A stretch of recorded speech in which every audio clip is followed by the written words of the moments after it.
Right Network. Mobilizing, countering the left, energizing the right. New Right Network, home of the New Right movement.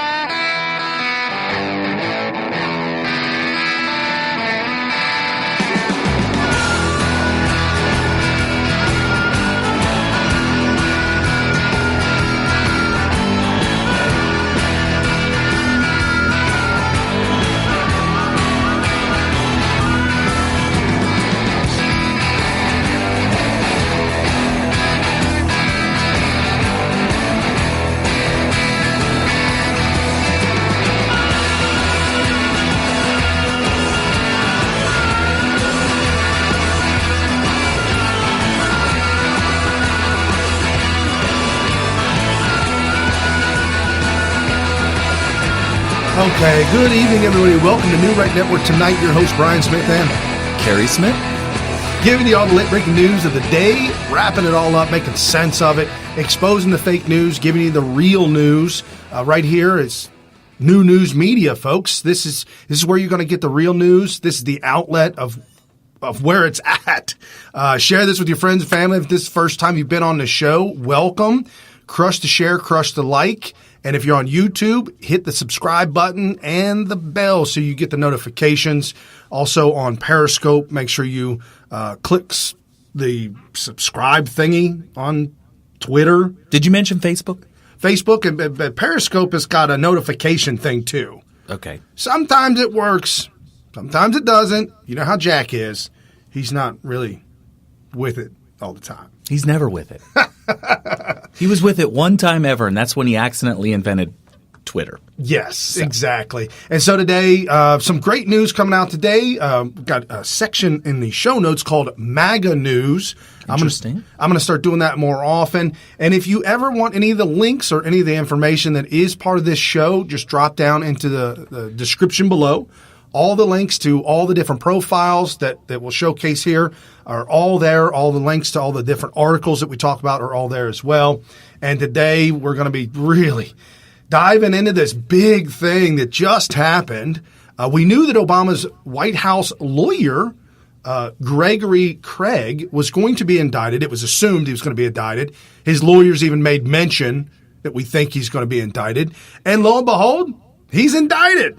Oh, there you go. That's kind of a shocker because it flies in the face of what we've been seeing for the past 2.5 years, which is that maybe more than 2.5 years, actually. So Republicans always get busted for any little thing legally, criminally. Yeah. And the Democrats do wild illegal things, just totally over the line. And it's always just a slap on the wrist because they didn't mean to do it. Clearly, if somebody does not intend to break the law, then they should be let go with not even so much as a slap on the wrist. And that's how it's been going. And this time, with this Greg Craig guy, wow, it just seems shocking, doesn't it? It does. And not saying that Julian Assange, which was yesterday and the whole debacle with that, if you are interested in knowing the real details behind Julian Assange and what's going on, check out the show from yesterday. Had a lot of fun, a lot of great information. Including the last 2 minutes, which had an open mic. And we were unaware of that. Yes. And that was a lot of fun. We got to talk about how Cassandra Fairbanks was reporting from the British Embassy in D.C. Right. And that was interesting. And again, like I said, not saying that Julian Assange is conservative by any means. It's not the point. It's just that this by deplorable Cody. Hillary Clinton said Julian Assange must pay for what he did. I mean, really? It's not like the pot calling the kettle black or anything. Oh, wow. Yeah. And that's what didn't I just say that? Right. Democrats do whatever. And my question is, when will she pay for what she did? There you go. Deplorable Cody. That was spot on. Spot on. Right. And we know, folks, we live under a two-tier justice system. Yes. And this is something my pastor told me. He said, that the reason why you're seeing all this corruption or people not being punished is because we live under a system that was created by flawed human beings. Sure. We're all flawed people, and that's who created the system. So, yeah, you and meddled with it and all that kind of stuff. But yeah, you're right. It's interesting. I had been looking at the Constitution as like this chiseled in stone, hard and fast, perfect philosophy. And I was bringing up to an actual teacher who teaches – I think he teaches social studies at a very, very prestigious high school here, and he's also a lawyer. And I was bringing up the contradictions in the general function of the Constitution.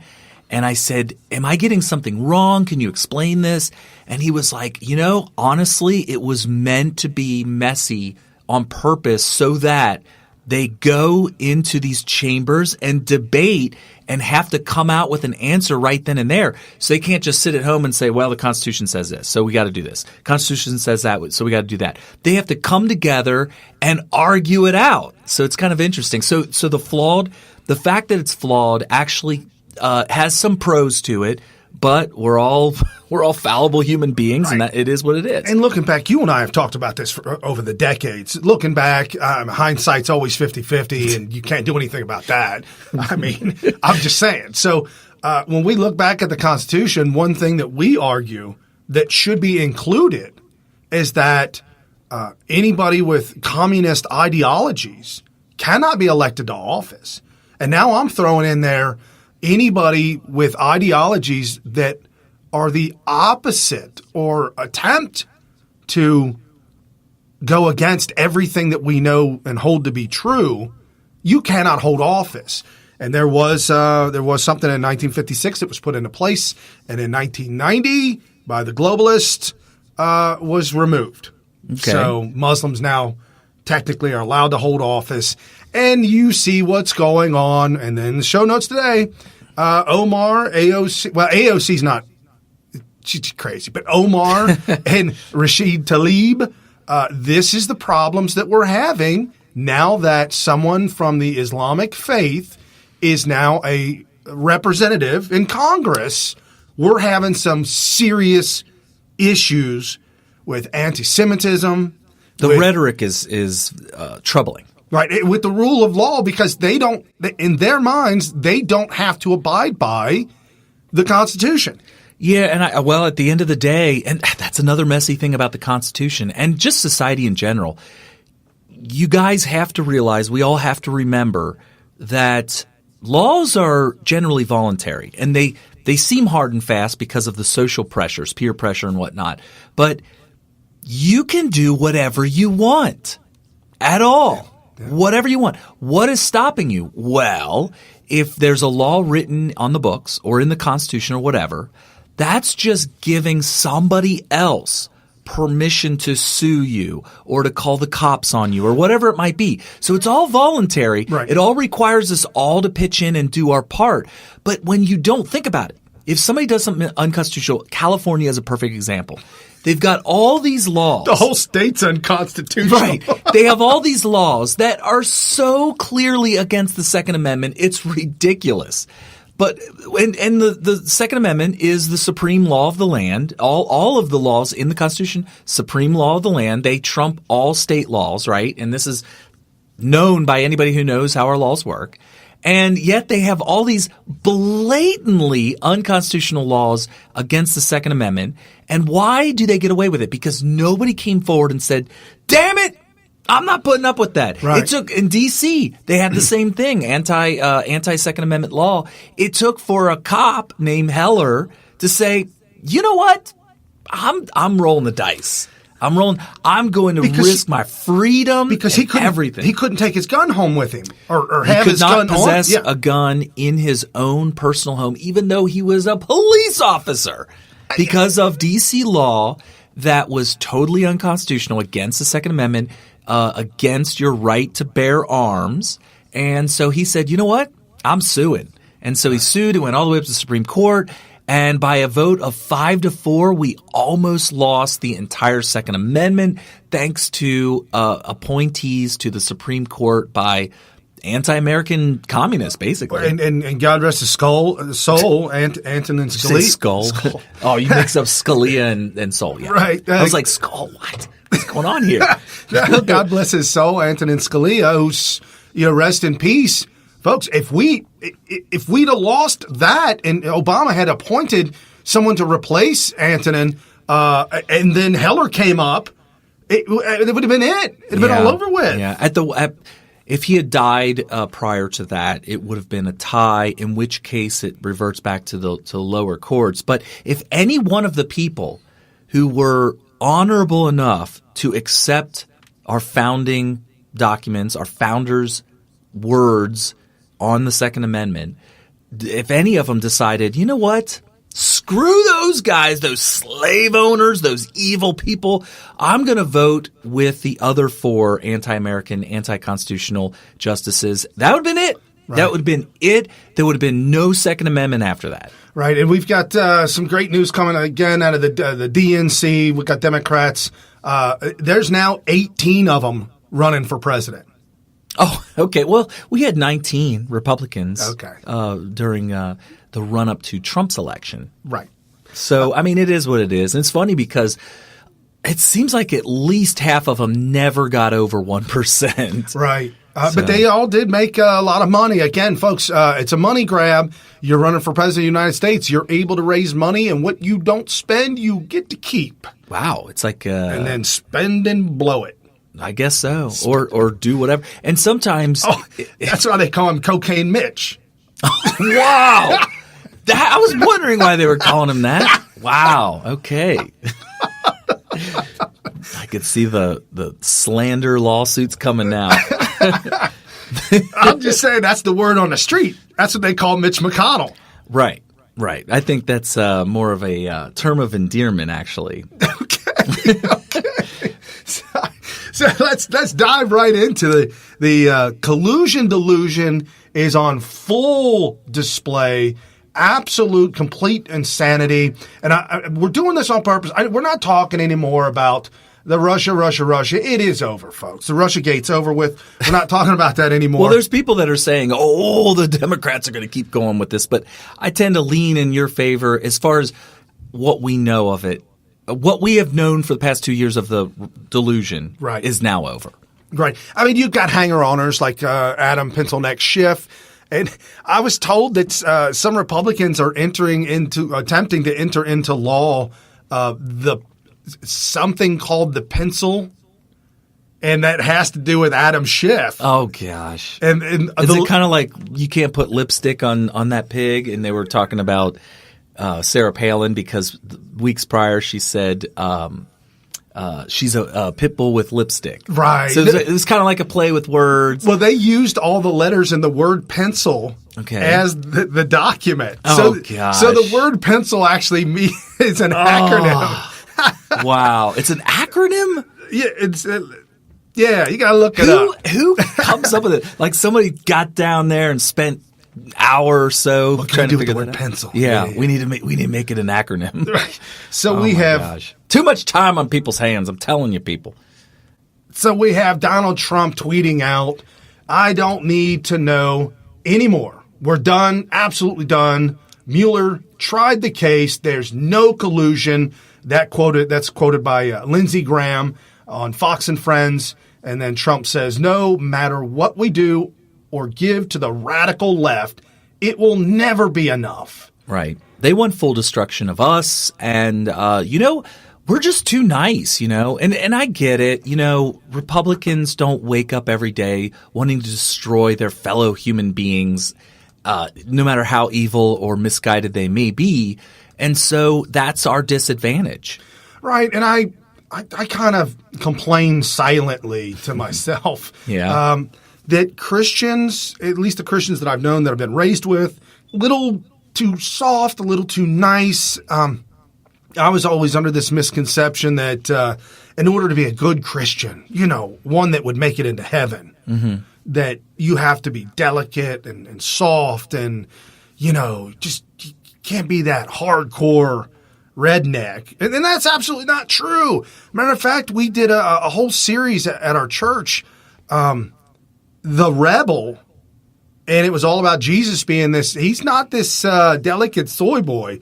He was a rebel. He's been painted as a soy boy by some people over the history. But you're right. I think that if you read into what he was doing, I think it was more rebellious. Yeah, totally rebelling against the the powers that be, if you will, all the rules and all the regulations, throwing over the tables and the gambling that was going on, and just So they did a whole series at our church about it, and I thought it was fascinating. It kind of gave me a different outlook on that. And I think it's our duty to speak up and speak out. Now, you don't have to be violent about it, but certainly to be very bold in your stance when it comes to issues that go absolutely against everything you believe. Right. And this spying Donald Trump. I'll tell you what, I love doing this for the folks that aren't on Twitter. I specifically think of my father, your father. Right. Mm-hmm. They're not on Twitter. My mom asked me about it yesterday. She said, "You think I should get on Twitter?" I said, "Okay, hold on. You just told me on Facebook that somebody came at you, and then somebody else that came to your defense, and that incident, liberal versus conservative, that incident got you triggered that you just closed it out and ran away." Oh, that's like your friend that I said delete your account, and he actually did. Well, I felt so bad for that, and then I tried to get him to come back. And I never did. Yeah. So I told my mom, I said, if that incident is something that bothers you, do not get on Twitter. Yeah, Twitter is the Wild West of the internet, which and it's funny. I think it's great. But Jack Dorsey doesn't, and that's why he's destroying it. So, but anyway. Right. And so this Donald Trump tweeting out, biggest scandal of our time, the coup that failed at Maria Bartiromo. About yesterday, Attorney General William Barr. I'm scratching my head wondering why people are so stunned that the AG told the truth.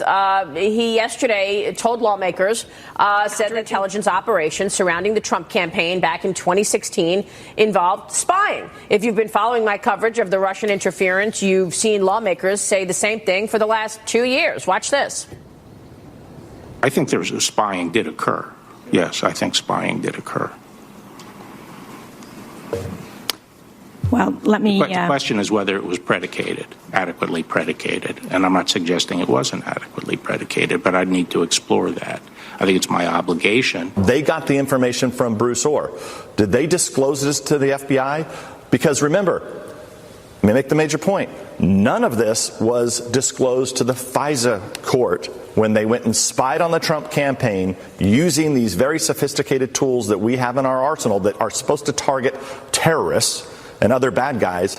They use to target a political campaign operative. Remember, Maria, how bad it was when we all found out there was this unverified dossier that was used as a basis to gain a warrant to surveil someone associated with the Trump campaign, Carter Page. And it got worse when we found out that dossier was paid for by Hillary Clinton and the DNC. So, Congresswoman, the next angle for the Democrats now is to rip AG William Barr. They're trying to destroy his credibility right now. We know that spying went on. Yeah, I mean, you're right. This isn't a big shock, and so I don't know why the Democrats are shocked. Yeah. There shouldn't be a shock. But what he said was that he needs to determine if it was legal. Right. Yeah, and Judge Napolitano is trying to make the argument that it was legal because once the paperwork gets in front of the judge looks at it and signs off on the FISA warrant to spy, then it's all legal. And Judge Napolitano left it at that. And I'm just like, that's your conclusion? I've got problems with him on various I used to hold him up as someone to really gain some legal knowledge from. He was a great libertarian. He would always go high level, which I like. I like to zoom way out and see the forest for the trees, and he used to do that from a libertarian standpoint, which you hear me talk about a lot on this show. I like to zoom way out and just talk philosophically in general. And he was great with that. And then all of a sudden, he got in trouble with a little bit of a scandal. He got suspended for a short period of time. And boom, just like that, he comes back as a total cuck boy. You don't think they got to him? Oh, yeah. 100%. Oh, no! 100%. He is totally compromised. He's a shill for the Democrats at this point, and that's it. So this on LouDobbs. We've got some great stuff coming out. LouDobbs is an absolute go-to guy. Oh, yeah, he's good. He has not been compromised. No, and Corey Lewandowski on as well. He asked the president about this some time ago, and he said it very clearly. He believes this went all the way to the top of the previous administration. This didn't stop at Ben Rhodes or some other low-level underling. Barack Obama knew about this. He authorized it. It was either complicit or implicit in it, and there has to be accountability, and I'm happy Attorney General Barr is digging into this. So, Corey Lewandowski, I mean, he was there. He was at ground zero, if you will. He knows what happened, and he's clearly saying exactly what we're saying. Let Attorney General Barr investigate. Right. And that's what it really boils down to, is that we feel for the longest time that this has been a witch hunt and that there was a lot of bias that would have certainly led to, at the very minimum, highly immoral and unethical behavior by people who have the kind of power that us little people are fearful of. We don't want people behaving that way that can put us in jail. Look at Flynn and Papadopoulos and all these other people who they're spending time in prison. Papadopoulos told us about his 19 days in prison. Right. And the guy, Smyth, this guy was painted to be a Russian spy to trick Papadopoulos and to make it look like the FBI set this up to make it look entrapment, pure entrapment. Yeah. You can't. A lot of people don't know this, but police officers, law enforcement, are not allowed to coerce you into breaking the law. They're just not allowed to. A very famous case. We're not getting off track, but a very famous case where cops would speed down the freeway, and what do? I usually kind of speed up and just stay behind him or whatnot. Staying with the flow of traffic. Yeah. Say he takes off, it passes me up at 80, 90 miles an hour. I let him go for a little bit, and then I feel like I can speed up 75, 80. I'm good to go. Just kind of trail him a little bit. And then a cop then pulls me over and gives me a ticket. They found in this particular case that was on purpose. It was purposely done. Right. 2 cops tricking people into believing. Yeah. You can't coerce people to break the law as a law enforcement person. So that is the textbook definition of entrapment. And they certainly did that in many cases in the Trump administration or the Trump campaign.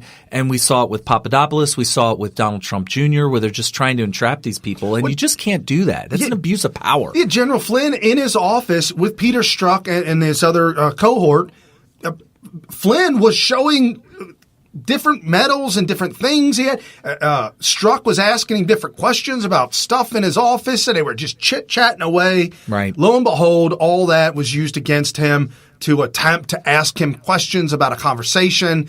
And can you remember exactly what you talked about? Oh, the whole thing is just ridiculous how much they were trying to get these people. So, Lindsey, this at the Hill, Senator Lindsey Graham says, it is spying, but it's lawful if it was appropriately done.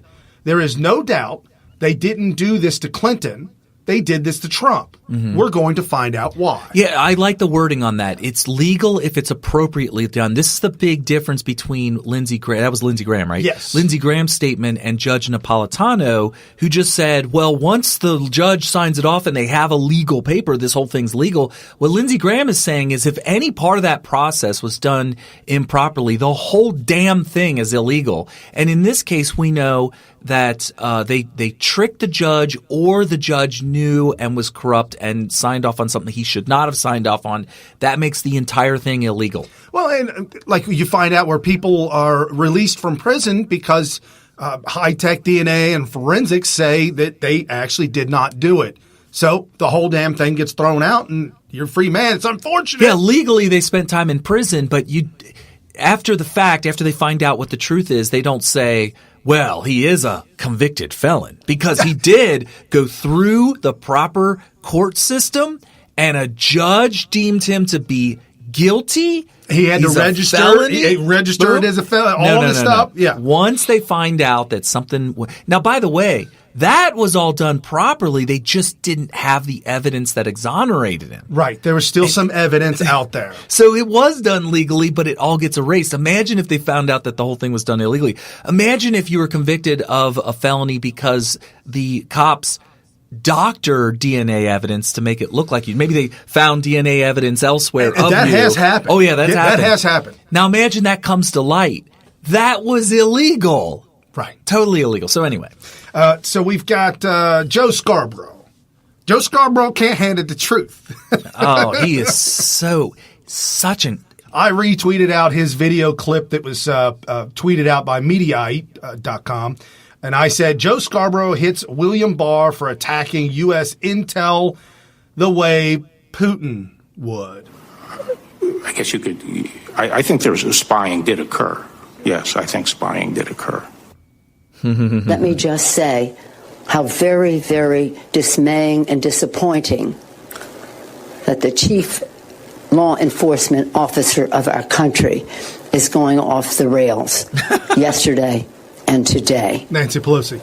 He is the Attorney General of the United States of America, not the Attorney General of Donald Trump.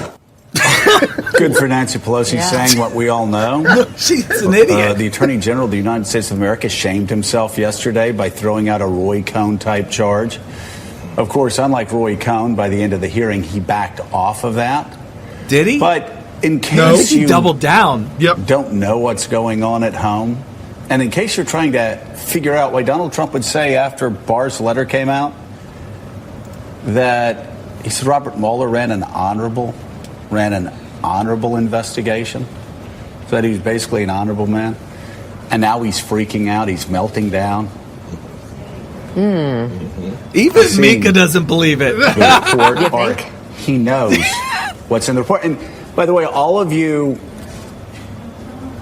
people that took Barr's letter and ran your victory laps, and you were, yay for our team, with your flag up in the air, and you ran around, kept running around screaming and pointing at everybody else. Look how upset he is.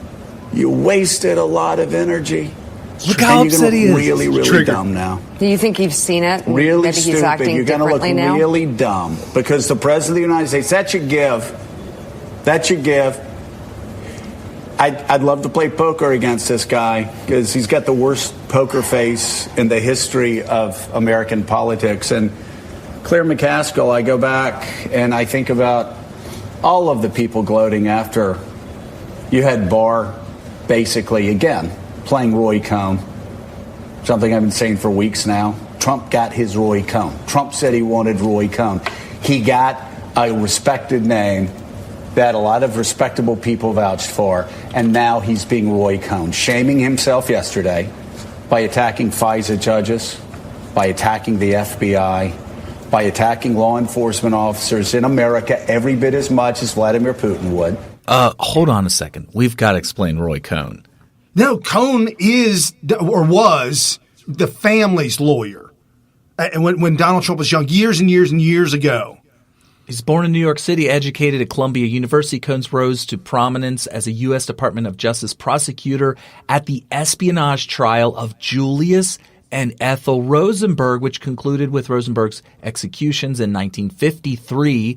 As McCarthy's chief counsel, Cohn came to be closely associated with McCarthyism and its downfall. I don't understand the connection here. I don't understand how William Barr is Donald Trump's Roy Cohn. That doesn't make any sense. If anything, some of the members of the witch hunt against Donald Trump could be considered the Roy Cohn of the Russiagate hoax, because they've been pushing this thing. It's been totally fraudulent. A lot of people call McCarthyism it was somewhat fake or it was overdone, and it ended up having a downfall. Had a real bad effect. Which is what happened to the Russiagate hoax, which means that somebody on the Democrat side should be considered their Roy Cohn. I have no idea what they're talking. Joe is talking about. Is he projecting? I guess so. That he's claiming that McCarthyism failed and was wrong, just like Bill Barr is going to fail and be wrong. He's not accusing, unless they're trying to say, he may be getting ahead of himself here. He might be saying that we are now going to start a new McCarthyism where we go after deep state officials who tried to do a coup d'etat of Donald Trump. Maybe that's what he's getting ahead of himself, because that narrative isn't for months from now. Not only that, but he was an elected official at one time, and somebody had died in his office, and nobody knows anything about that. You got to let that go. And also, him and Mika Brzezinski both divorced their spouses so that those two nut jobs could be happy together. Yeah, they are meant for each other because they are both psycho. They both hate each other. Oh my gosh, they get in fights on the air. There was one clip on the air. You can find this on YouTube where he attempted to touch her and kiss her. She said, "Don't touch me." Yeah, it was so awkward. It was her Me Too moment. Well, did you see that clip that we just played? Did you see how she tried to throw her 2 cents in? Clearly. Not really agreeing with Joe or confused on his commentary. When she tried to say 2 cents, he almost viciously ignored her. I know that's kind of a weird way to describe ignoring somebody, but he was just did not acknowledge her existence when she tried to talk, and she tried to talk over him, which she does all the time because he doesn't listen to her, and for good reason. Right. So interesting. But Roy Cohn, I honestly think that he was briefed. This is how insane they are. They live in an alternate reality that they construct in boardrooms and smoke-filled rooms behind closed doors that we don't get to see. And then they try to indoctrinate us on their new narrative. Him bringing up Roy Cohn, makes it sound like they had this discussion about how they're going to frame Donald Trump and his administration's retaliation, and rightfully so. This is an attempt at justice here. Right. To try to get to justice the people who have been going after him in what I consider to be a McCarthyist way. They're going to try to frame that as McCarthyism. That, look at him accusing everybody of a coup d'etat. It's the flip-flop again. What's right is wrong, and what's wrong is posted this up because The Hill posted a video of James Comey, and I had to reply to James Comey with at Merriam-Webster, the definition of spy, entry 2 of 2. So one that spies, A, one who keeps secret watch on a person or thing to obtain information. B, a person employed by one nation to secretly convey classified information of strategic importance. Okay. With respect to Barr's comments, I really don't know what he's talking about spying on the campaign, and so I can't really react substantively. When I hear that kind of language used, it's concerning because the FBI and the Department of Justice conduct court-ordered electronic surveillance. I have never thought of that as spying. Really? And the reason I'm interested to know what he means by that is if the Attorney General has come to the belief that that should be called spying, wow, that's going to require a whole lot of conversations inside the Department of Justice. But I don't know what he meant by that term. And factually, I don't know what he meant because I don't know of any electronic surveillance court-ordered electronic surveillance aimed at the Trump campaign. What? So that's the reason for my confusion.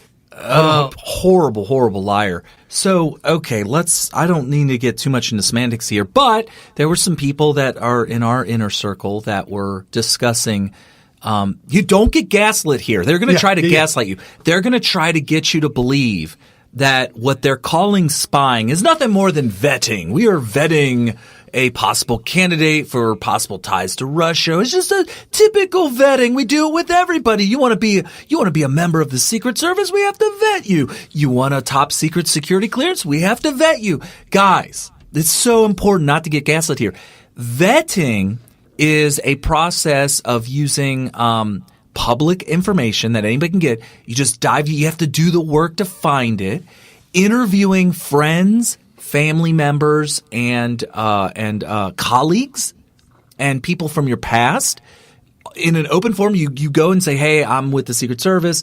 I know your brother wants to sign up for the Secret Service, and we're here to ask you some questions to see if everything's on the up and up." They wouldn't do it secretly or anything like that. So that's vetting.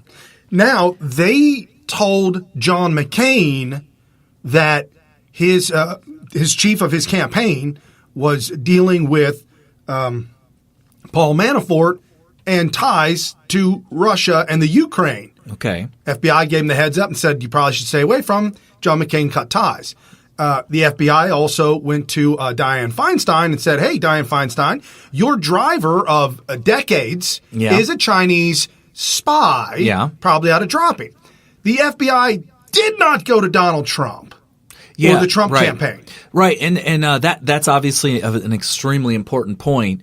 And that's something that you should never forget. And now spying in particular, spying is when you secretly there's a couple of – first of all, you're secretly watching them, observing them.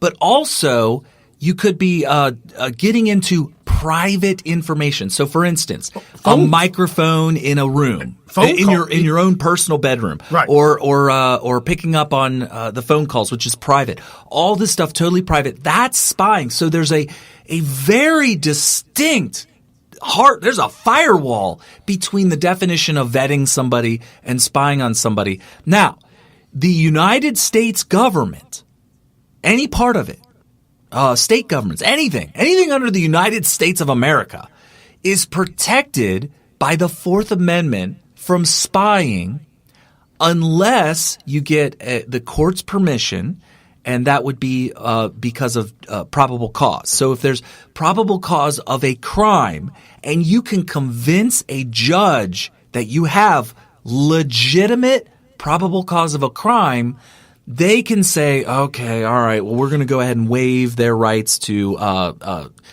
search and seizure and allow you to spy on them. Michael Cohen. They spied on Michael Cohen for months and months and months. Right, and that was probably illegal too. Without him knowing, yeah. And then raided his house. Yeah, that was illegal I think they violated 2 of our Bill of Rights on that one. I think they violated the 4th and the 6th, but there's a bunch of them. And the bottom line is this, the Democrats are trying to make the argument that, well, we really believe that he colluded with Russia because we cannot believe he could win an election against the Clinton machine. Clearly he had help. So that's our probable cause. That is not – you talk to anybody worth their salt in law, lawyer, law enforcement, whatever it may be, that is not legitimate probable cause. That's circular logic. You have to have tangible physical evidence of a crime to get the probable cause necessary to have a judge give you permission to spy on somebody. Right. Now, the people that were high up in the CIA and the FBI, these individuals, the Comeys that have been fired, the McCabe's that have been fired, the John Brennans of the world, this tweet didn't age very well. This goes back, dagnammit, it doesn't have the date on it, but it goes back a while ago when John Brennan on Twitter, the former director of the CIA, probably the worst one ever, literally attacking Donald Trump and his family on a regular. This didn't age well. John Brennan tweets out to Donald Trump, when the full text of your venality, moral turpitude, and political corruption becomes known, you will take your rightful place as a disgraced demagogue in the dustbin of history. You may scapegoat Andy McCabe, but you will not destroy America. America will triumph over you. What is his definition of America? I don't know, but he was referring to Donald Trump's tweet. Andrew McCabe fired. A great day for the hardworking men and women of the FBI. Great day for democracy. Sanctimonious James Comey was his boss and made McCabe look like a choir boy. So venality is the quality of being open to bribery or overly motivated by money. A government worker's venality might lead him to exchange state secrets for cash. So this is just total, complete made up by Brennan. Sure. Yeah, absolutely. And so now we get to the whole crux of the thing. People are in trouble, big trouble. Andrew Barr is going after the deep staters. He's going after the people that are involved. And now, thank the good Lord above that Donald Trump, in his wisdom of 72 years old, has the ability to just navigate the Twitters and get his information out. Well, it's easy when you have righteousness and truth on your side. Donald Trump is just like, hey, stay on the straight and narrow. When you are in the realm of truth, evidence will always support whatever you say, whatever you do, and whatever anybody says against you that's on the other side of truth.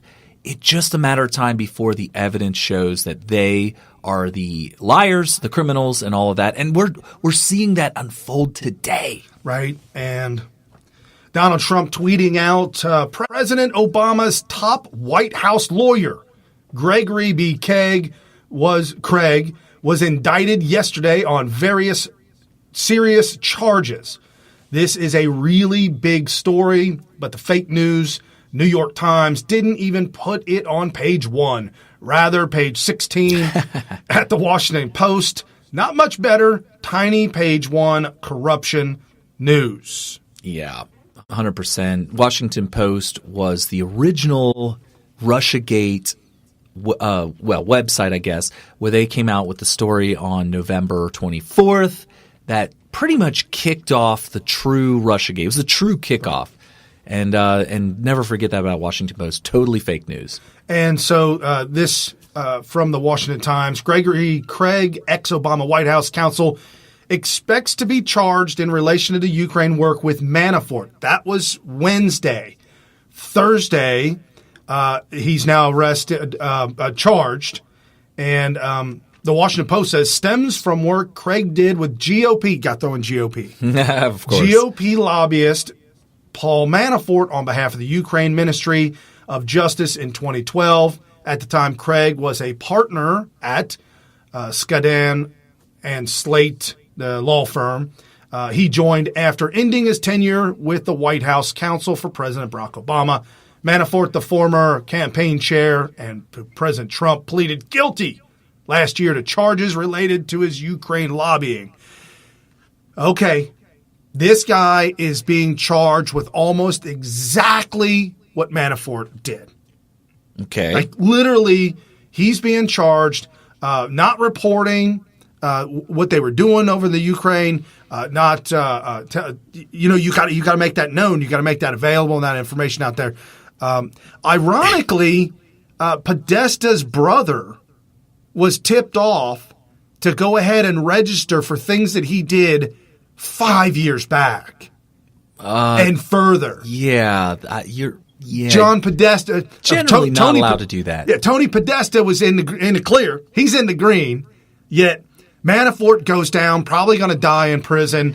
And now, folks, I'm not making excuses for Obama's lawyer. I'm just saying this is interesting that Obama's lawyer now facing justice. It's actually shocking. It's shocking that's happening. But maybe it's just now after, draining the swamp is really tough. And maybe it's just now after all these years of a Trump presidency that you're finally starting to see what happens when you wrestle back the deep state from the corrupt people. And, deep state, people always say or think that when you hear the word deep state, it's like a pejorative against government. But actually, I just look at it as explaining what the government is or a sector of the government, just permanent employees of the government. Right. So it doesn't necessarily mean a bad thing.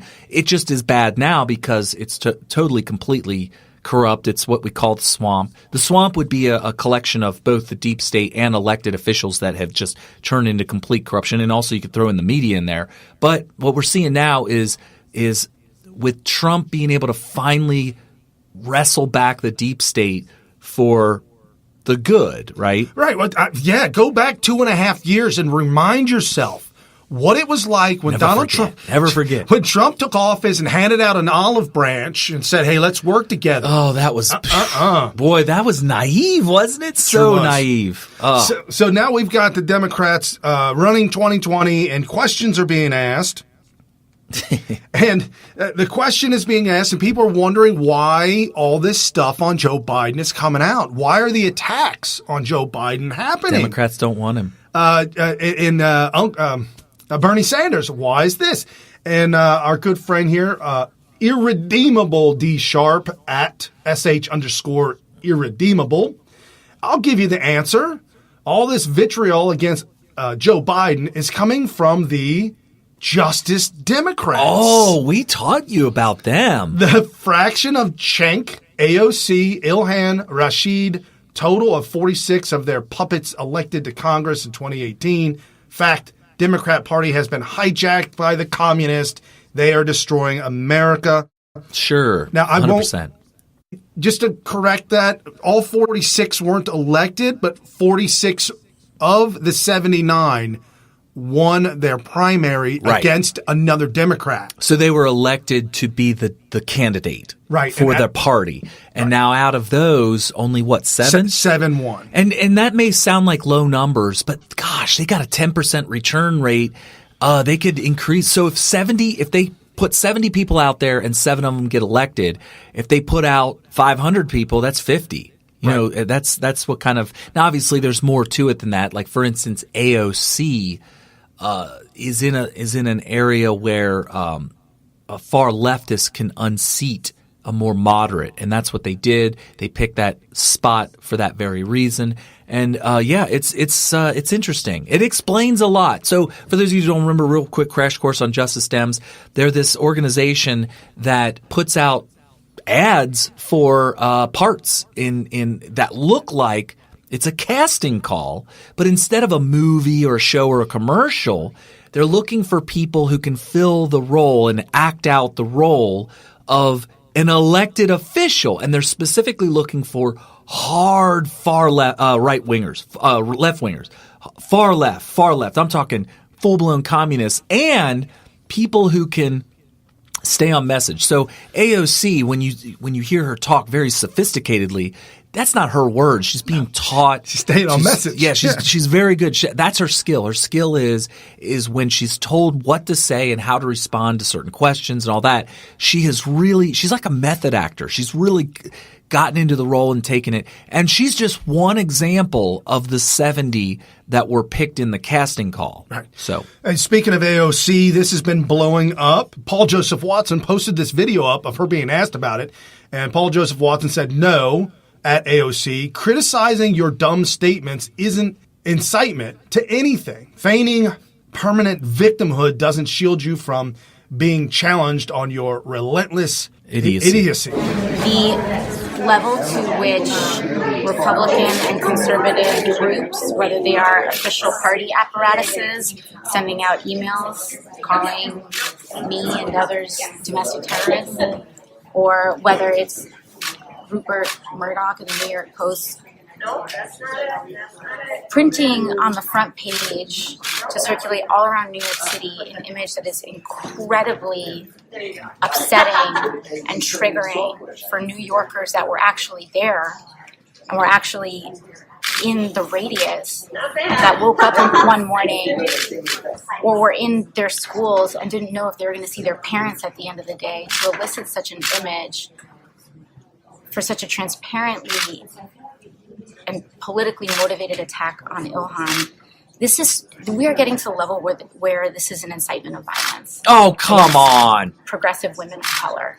And progressive women of color. They can't figure out how to get it back to policy. We need to call it out for what it is, because this is not normal, and this is not a normal level of political debate or rhetoric. As wild as it can get, sometimes this is something beyond what is normal.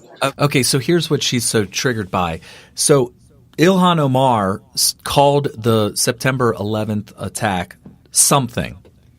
She just called it that some people did something. And it was very, very upsetting to a lot of people because it was more than just something, okay? And she was referring to the September 11th attacks where they flew jumbo jets into the Twin Towers, effectively bringing it down, killing upwards of 3,000 people and on American soil, American citizens and everybody else that was in those buildings and the Pentagon and all that. And what the New York Post did was print a giant front page, huge picture, the whole thing, front page, of a color photo of the second jumbo jet exploding in the second tower with flames everywhere, smoke coming out of the first tower, and obviously upsetting. But here's why they did it, and I wholly endorse this, fully endorse this. I was 25 years old when this happened, and I had just been honorably discharged from the Marine Corps. I was just spending 4 years defending my country, and then it gets attacked right after I get out. This was very traumatizing to me, and I don't even live in New York City. 2,977 dead. To hear a Muslim congresswoman, a freshman, brand new, all these years later, downplay it the way she did, I felt the New York Post decided we can't let people diminish the seriousness of this. We can't or even forget let people forget this. We can't let people call it some people did something on 9/11. Some people did something. Just brush it by. It's just something. It's just something. I think that what they did was a service to the country by making sure that people don't forget what happened. And for AOC to get so upset by that, I don't know how old she was. She's a very young woman, but she must have been in her younger childhood years when 9/11 happened. She obviously has been indoctrinated to not take it that seriously. Right. And AOC is taking two instances. And I don't know, folks, false flag, something is really, really wrong with this situation right now. Omar is on video saying these things. So to me, I say raise hell. Make people uncomfortable. Because here's the truth. Here's the truth. Far too long, we have lived with the discomfort of being a second-class citizen. And frankly, I'm tired of it. And every single Muslim in this country should be tired of it. CARE was founded after 9/11 because they recognized that some people did something and that all of us were starting to lose access to our civil liberties. So we are coming off a tragic nightmare that has happened to Muslims in New Zealand. And people are thoroughly incensed. And now all of a sudden, this by the DaytonDailyNews.com fundraising email calling Congresswoman a terrorist was sent the University of Dayton. Student's name. He's the chair of the Ohio College Republican. He said, that was sent out without my knowledge. I have no idea where that email came from, the origins of it.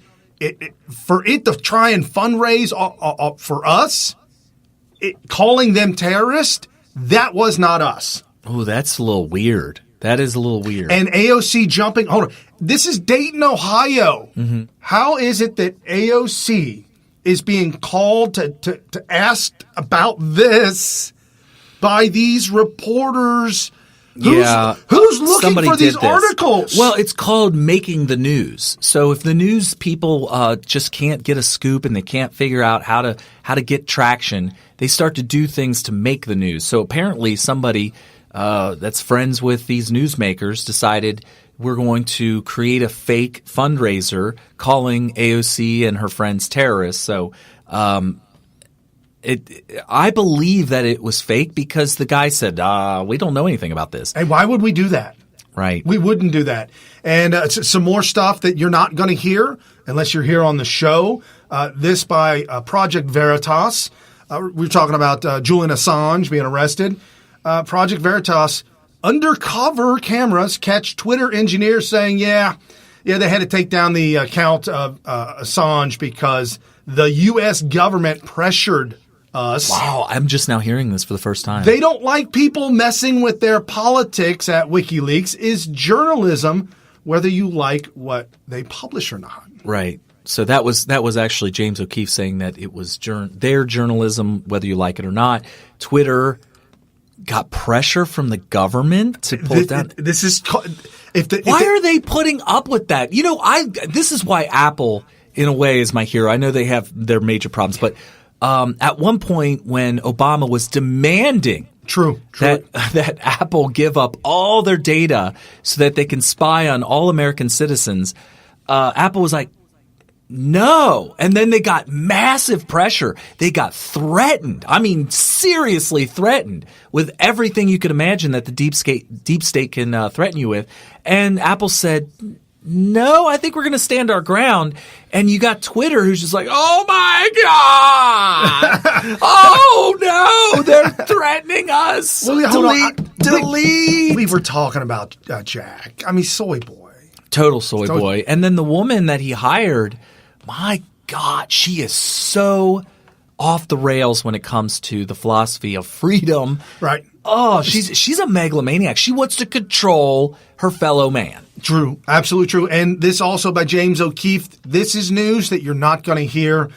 The day journalists are handed subpoenas for legally reporting crimes is the day our criminal justice system is officially a farce.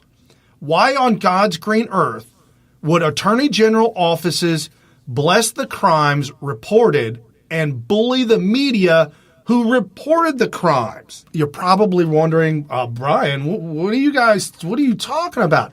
I am actually wondering what crime he's saying that the government is blessing. James O'Keefe went to New Hampshire, and they also went to Florida. And in Florida, there's a woman who was married. Now her husband, they're divorced. Her husband moved to New Hampshire. They went to her house and talked to her about this. And she said, no, my husband doesn't live here anymore. Okay. He's in New Hampshire.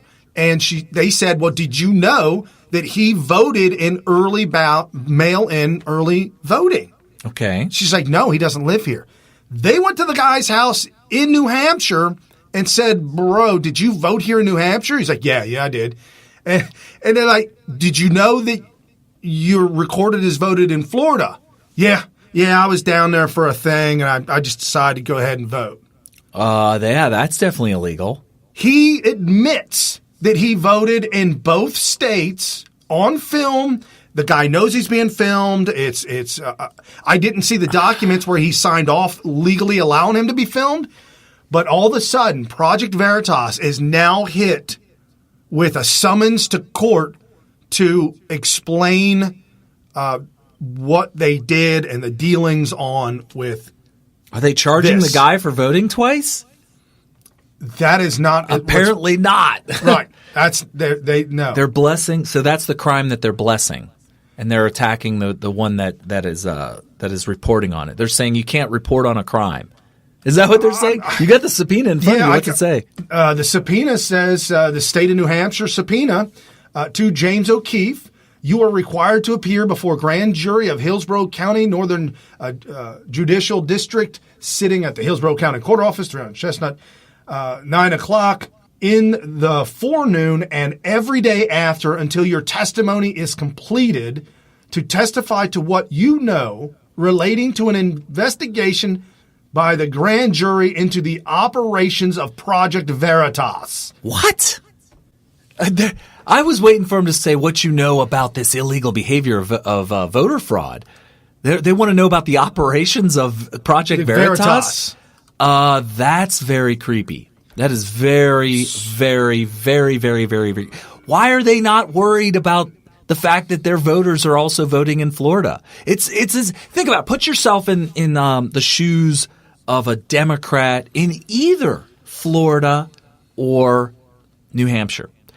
They want their people to vote in another state. Could you imagine being a representative in New Hampshire, knowing that your own citizens are having an impact on Florida politics?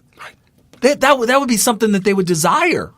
that their citizens have an impact on Florida politics. Such a crime. And as we're rounding out the show, I got to tip my hat off to Brandon Straka. Does that mean Brian is allowed to be assaulted right now?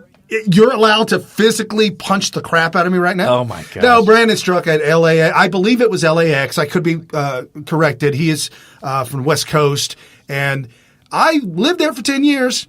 LAX, probably not the best place in the world to wear a MAGA hat. You got to have bravery. And he does, and he got into it with a woman who just it became famous, I guess. Brandon Straka is the type of person that is very quick with his wit and very, very – he's got the gift of gab, all right? So the last thing I would recommend to anybody who doesn't like Brandon Straka is to try to approach him and get into a back and forth with him because you're going to lose against Brandon. And our good buddy – I wouldn't do it. No, I wouldn't do it either. And our good buddy Scott Pressler. Don't get into give we saw him. He got into it too, wearing a hat, and people trying to call him out. Well, yeah, we were there when he was debating protesters in St. Louis, and he's good at basically throwing out an entire speech right to your face. So don't get into it with Scott Pressler either. He'll throw a whole speech in your face, and you'll just be like, Right. This is kind of a real witty. I really like this. Follows us as well. Philip at 5 Rights. Since there are virtually no white supremacists in America. Virtually, that's correct. Virtually. If you use the phrase white supremacist, you are the racist jackass. Oh, I got to agree with that. You are trying to use non-white privilege as a means to defame innocent people. You are Smollett. Awesome post there, Philip. Awesome. I love that. It's true.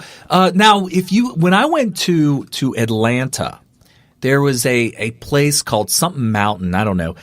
People in Atlanta know about it. Apparently, historically, that's where a big central rallying point was for the KKK. The people there still adamantly tell you, oh, yeah, that's where the KKK is. That's where all the people are. That's where they meet. We're not saying that it's totally non-existent. There's always going to be somebody, some organization that claims to be KKK. Maybe the original KKK is still a thing somewhere. David Duke endorsed the Democrats or yeah, my point is, number one, it's Democrats. But that's number one. But the big point that I want to support Philip on here is that the numbers are so tiny compared to the 308 million people in America that it's essentially non-existent. Right. Essentially non-existent. There's always going to be trolls. You know, it's almost like saying, hey, that guy that made the Pepe with the swastika on his arm, that guy's a Nazi. It's like, really? I mean, you may ask him point blank, and he may say, yeah, I'm a Nazi. I'm a Nazi. Come on, that doesn't mean that Nazis in America are a thing. It doesn't mean that the KKK in America is a thing. Their numbers have dwindled down to nearly nothing. Why? Mainly because they're Democrats and whatever. That's the way it is. So rounding out the show, this by our good friend at SERREMMY, Emmy. Okay. Immigration doesn't go well when forced or Islam immigrating to America. And you don't need the sound, but this is in Germany. And for those of you with video, you can see what's going on, and I'll explain it. A gang of Arab-speaking youths targeted and viciously stabbed a Christian man in Berlin train station while yelling, "We F, people in your family, will finish you, your pig god. We F your pig god." Yeah, I mean, honestly, if you're a non-Muslim and you live in Europe, I would keep a small baggie full of raw bacon. Oh, yeah, you could probably fend them off with that, couldn't you? Oh, if you pulled it out, and yeah, I mean, I didn't know that they had such a visceral fear of. Well, when you're told that we will kill you if you touch pork. You got to use it for self-defense. Yeah, absolutely. I think that the founders did something like that, didn't they? Where they wanted to take care of a problem that they had in the Middle East back in the 1700s, maybe early 1800s. Probably had to do with the Barbary Pirates. Yeah, and bacon was actually the solution. Nice. And folks, you're watching. Bacon is always the solution. I had some yesterday and today, and you're watching New Right Network tonight. Your host, Brian Smith, and Kerry Smith, giving you all the breaking news of the day, wrapping it all up, and making sense of everything. We exposed all kinds of fake news today, gave you the real news. Crush the share, crush the like, share this with your friends and your family. We go live every Monday through Friday, 7 to 8 p.m. Eastern. Enjoy your Friday evening. Absolutely. With your friends and your family, and we'll see you next week. Yep, see you Monday.